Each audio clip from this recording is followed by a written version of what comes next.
जबलपुर में एक चौंकाने वाला मामला सामने आया है, जहां धनवंतरी नगर निवासी एक युवक ने पुलिस अधीक्षक से शिकायत करते हुए आरोप लगाया कि भेड़ा घाट क्षेत्र में किराए पर संचालित उनके न्यू फौजी ढाबा पर मकान मालिक आशीष शुक्ला ने बिना किसी पूर्व सूचना के जबरन कब्जा कर उसे शराब दुकान को सौंप दिया।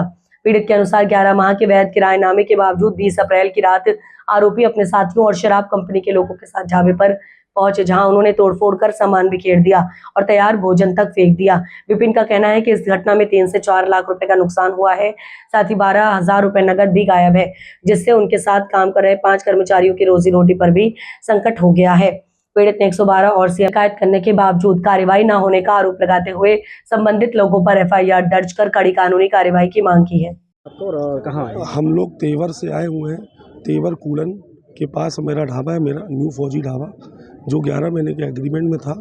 लेकिन कल रात को उन्होंने अचानक दारू कंपनी को ज़्यादा किराए की लालच में देके, हम लोग वहाँ पे मौजूद नहीं थे, उस बीच में पूरा ढाबा खाली करा दिया गया। सब तोड़ फोड़ के पूरा किचन का सामान, पूरा खाने का सामान, कुछ पैसे भी गायब हुए, बहुत सारी नुकसान हुआ है। और मेरे कई लड़के जो कर्मचारी थे वो रातों रात हम लोग सड़क पे आ गए। अब अचानक से मैं कहाँ जाऊँ कि लड़के कहाँ पे नौकरी करने जाएंगे। जिन्होंने ये है आशीष शुक्ला, मंडल उपाध्यक्ष भेड़ाघाट मंडल के।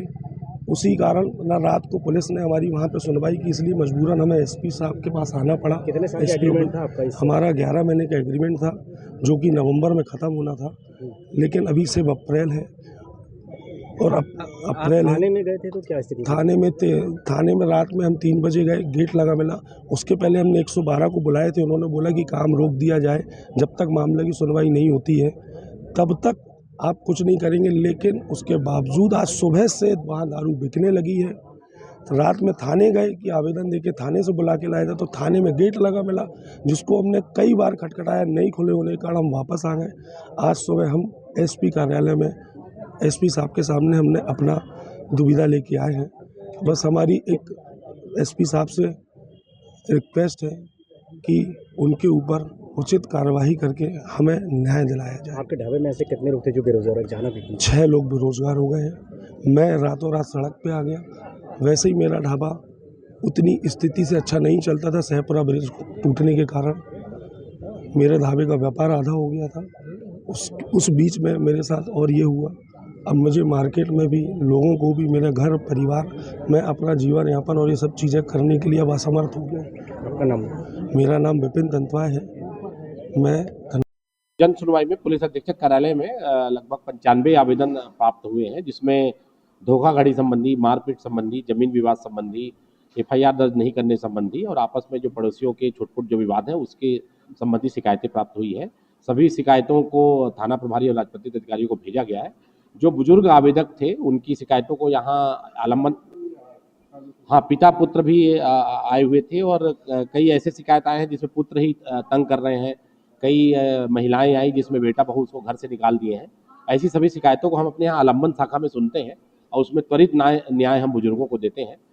7 दिनों के भीतर इन सभी शिकायत जांचों में कार्रवाई करके आवेदकों को अवगत कराएंगे। थाना भेड़ाघाट से एक ढाबा के संचालक आए थे। उसका कहना है कि कोई आशीष शुक्ला से वो जमीन लेकर ढाबा चला रहे थे, बिना सूचना के उनके ढाबा को तोड़ के वहाँ दारू दुकान उन्होंने खोल दिया है।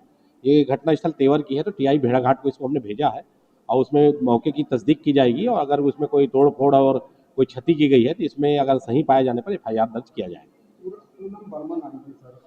थाना आधारताल क्षेत्र से एक आवेदिका पूनम वर्मन आई थी। उनका कहना है, उसे एक वीडियो दिखा रही थी कि कोई अंजू पांडे नामक की महिला ने उसको बहुत मारा है, घिसला के, और काफ़ी उसके शरीर में दर्द है। हमने तत्काल थाना प्रभारी आधारताल को ये भेजा है और उसके आवेदन पत्र में और उसने सामने भी ये स्वीकार किया है कि करीब 6 लाख रुपए वो उसका ले ली है। इन सभी बातों की तस्दीक कर ली जाएगी और सही पाए जाने पर इसमें FIR दर्ज कर गिरफ्तारी सुनिश्चित की जाएगी।